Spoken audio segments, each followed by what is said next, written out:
Hello, everyone, and welcome back to Daily English with Emma. I'm Emma, your English teacher, and I'm very happy you're here today. Today's episode is about a problem that almost every English learner experiences. Maybe you've said this before. I can understand English, but I can't speak it. You can watch movies, you can listen to podcasts, you understand what people say, but when it's your turn to speak, your mind goes blank.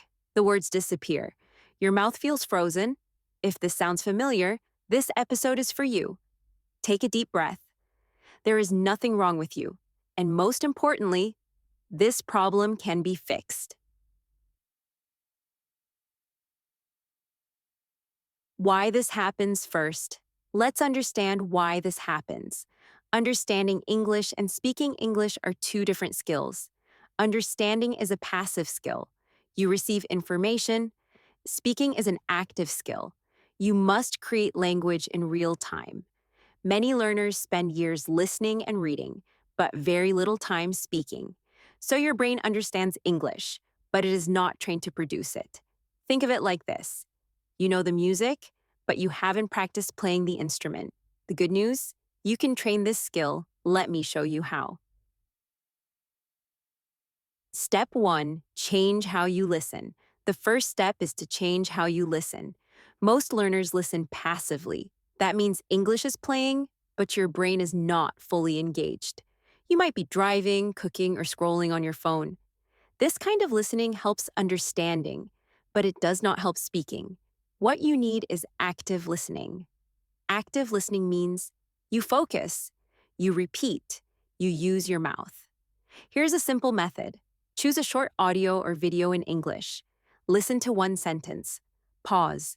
Repeat the sentence out loud. Don't worry about being perfect. Focus on rhythm, pronunciation, confidence. Later, you can try repeating with the speaker. This trains your ears and your mouth to work together, and that's exactly what speaking requires.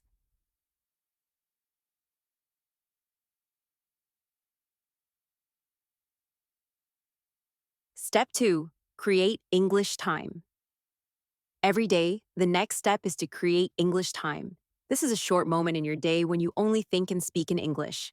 Just 5 or 10 minutes is enough.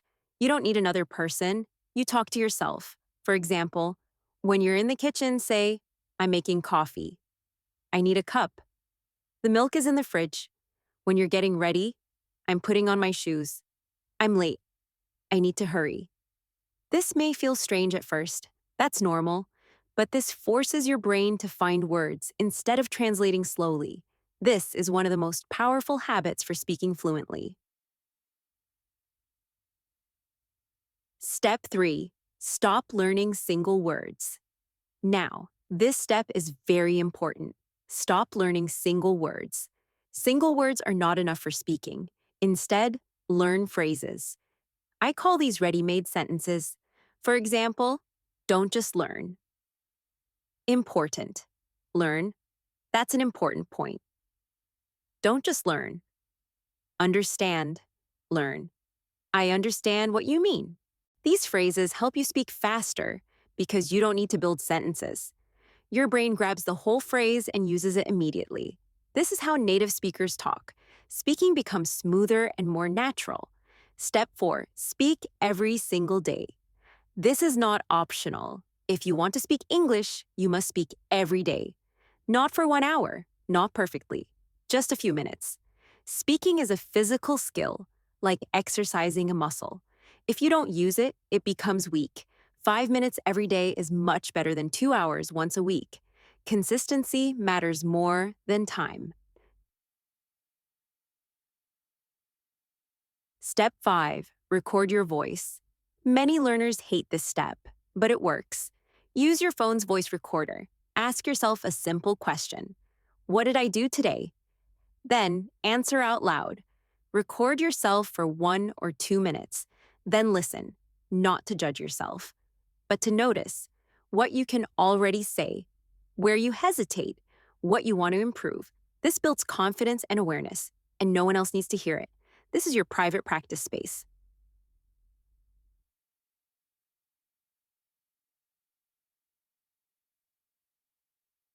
Step 6. Practice real situations. Speaking freezes often happen because your brain is not prepared, so prepare it. Choose a situation: ordering food, introducing yourself, talking about your day, and practice out loud.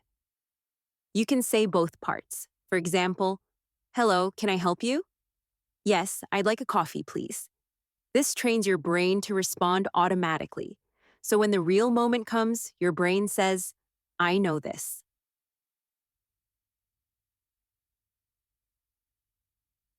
Step 7. Make peace with mistakes. This may be the most important step. Stop fearing mistakes. Mistakes do not mean failure, mistakes mean progress. You cannot speak fluently without making many mistakes first. Fluency comes after mistakes, not before. The goal of speaking is not perfection. The goal is communication. If the other person understands you, you succeeded. Be brave. Your accent is not a problem. Your mistakes are proof that you are learning. Step 8. Train your response speed. Finally, practice responding. Understanding is slow. Speaking is fast. You need to train your brain to answer. You can. Practice with a teacher. Practice with a friend. Practice with AI tools. Practice by recording answers to questions. The key is this: listening is passive, responding is active, and speaking requires action. If you understand English but can't speak yet, you are closer than you think. The English is already in your head. You just need to build the bridge from your ears to your mouth. Start small. Be consistent. Be kind to yourself. Your voice will come. Thank you so much for listening to Daily English Podcast with Emma. If this episode helped you, please follow the podcast and share it with someone who feels stuck. Before you go, here's a question for you. Which tip will you try first? Think about it, and then take action today. I'll see you in the next episode. Until then, keep practicing your English every single day.